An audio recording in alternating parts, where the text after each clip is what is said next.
ಎಲ್ರಿಗೂ ನಮಸ್ಕಾರ. ಇವತ್ತು ಸಂಜೆ ನಮ್ಮ ಮನೆ ಹತ್ರ ಒಂದು ಸರ್ಕಸ್ ಬಂದಿದೆ ಅಂತ ಗೊತ್ತಾಯಿತು. ನಾವು ನೋಡ್ಕೊಬರೋಣ ಹೇಗಿರುತ್ತೆ ಅಂತ ನೋಡೋಣ ಅಂತ ಹೇಳಿ ಅಲ್ಲಿಗೆ ಹೋದ್ವಿ. ಅಲ್ಲಿಗೆ ಹೋದ್ಮೇಲೆ ನೋಡಿದ್ರೆ ತುಂಬ ದೊಡ್ಡದಾಗಿ ಸೆಟ್ ಹಾಕಿದ್ರು ಸರ್ಕಸ್ಗೆ. ಮತ್ತು ಇಲ್ಲಿ ಮಕ್ಕಳು ಆಟ ಆಡೋದಕ್ಕೂ ಒಂದಷ್ಟು ಐಟಮ್ನ ಸಹ ಇಟ್ಟಿದ್ರು. ಈ ಕಡೆ ಸ್ನ್ಯಾಕ್ಸಿಗೂ ಸಹ ಇತ್ತು. ಮತ್ತು ನಾವು ಇದ್ರ ಚಾರ್ಜಸ್ ಬಂದುಬಿಟ್ಟು 150, 200, 250, 300 ಈ ಥರ ಎಲ್ಲ ಟಿಕೆಟ್ ಚಾರ್ಜಸ್ ಇರುತ್ತೆ. ನಾವು ಟಿಕೆಟ್ ತೊಗೊಂಡ್ವಿ. ಟಿಕೆಟ್ ತೊಗೊಂಡಾದ್ಮೇಲೆ ಒಳಗಡೆ ಹೋಗಬೇಕು. ನಾವೇನು ಟಿಕೆಟ್ ತೊಗೊಂಡಿರ್ತೀವಿ, ಎಷ್ಟು ಪ್ರೈಸಿನ ಟಿಕೆಟ್ ತೊಗೊಂಡಿರ್ತೀವಿ ಆ ಲೈನಲ್ಲೇ ನಾವು ಒಳಗಡೆ ಹೋಗಬೇಕಾಗುತ್ತೆ.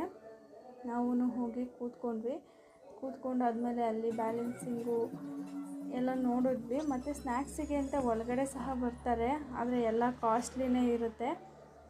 ಸರಿ ನೋಡ್ಕೊಂಡು ಎಂಜಾಯ್ ಮಾಡ್ಕೊಂಡು ನಾವು ಮನೆಗೆ ರಿಟರ್ನ್ ಆದ್ವಿ.